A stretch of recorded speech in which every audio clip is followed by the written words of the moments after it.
The Haunted Rectory. The house was built to last for hundreds of years, but it stood for only 70. It managed, however, to mark its place in history. Its name became synonymous with ghostly apparitions, poltergeist activity, and terrifying phenomena that defied rational explanation. The rectory was constructed in 1852 opposite the church. It was built as a replacement for a previous rectory, which burnt down in 1841. The property had 23 rooms and was surrounded by 5 acres of land. Constructed using red brick, its neo-Gothic architecture sat in stark contrast to the lush green trees and hedgerows that complemented the grounds. A network of tunnels and vaults lie beneath these grounds, but no one knows who built them or the nature of their purpose. It is said that the rectory was built on the same plot of land as a Cistercian monastery which existed in the Dark Ages, more than 500 years ago. The disembodied cries of a young lady have been reported many times over the years, and the ghostly apparition of a nun has been witnessed countless times over the centuries. The nun would walk across the grounds and then fade out of view. One would expect perhaps to see the ghost of a monk because of the history of the monastery, but this apparent anomaly can be explained by a tragic story of forbidden love. Legend has it that, in the 14th century, an illicit affair took place between a monk from the monastery and a nun from a local Benedictine convent. The two of them planned to elope and settle down elsewhere in the country, at which point they would wed. But shortly after they had ran away, they were hunted down and were spared no mercy in the retribution they suffered.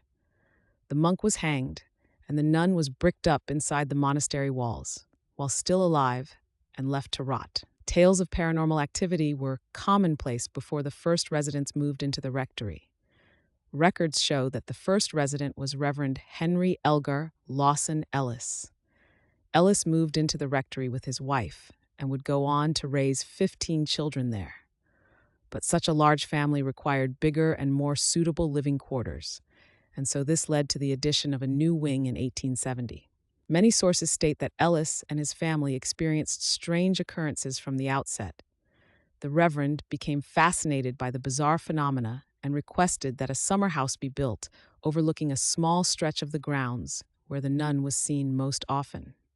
The family dubbed this area Nun's Walk, and Ellis would spend many evenings, after dinner, sitting outside the summer house, cigar in hand, trying to catch a glimpse of her. The ghostly encounters began to occur more frequently. Staff and even guests at the rectory would often be found in shock and fearing for their lives after seeing faceless figures peering at them from the windows of the main house. Suffice to say, servants rarely stayed for long. Henry Ellis passed away in 1892, leaving the property to his son Richard. On the 28th July, 1898, 4 of Richard's daughters were exploring the grounds when they caught sight of the nun about 50 yards from the main house. Curiosity got the better of them, and they decided to try and talk to her, but to their complete shock, the figure simply vanished into thin air as they approached it. The parish organist, Ernest Tucker, is on the record as saying that apparitions had been seen on many occasions. This was further supported by various people living within the vicinity of the rectory, who also claimed to have seen ghostly figures walking across the grounds. Richard's daughters would often see the nun making appearances in the daytime and evening. They also said they had seen a phantom coach on quite a few occasions.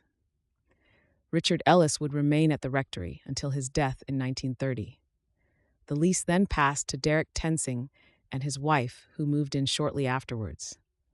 Already well aware of the rectory's eerie past, the new residents were understandably apprehensive, and it wasn't long before this feeling was fully justified. One morning, whilst cleaning out a cupboard, Tensing's wife discovered the skull of a young woman inside a brown paper bag.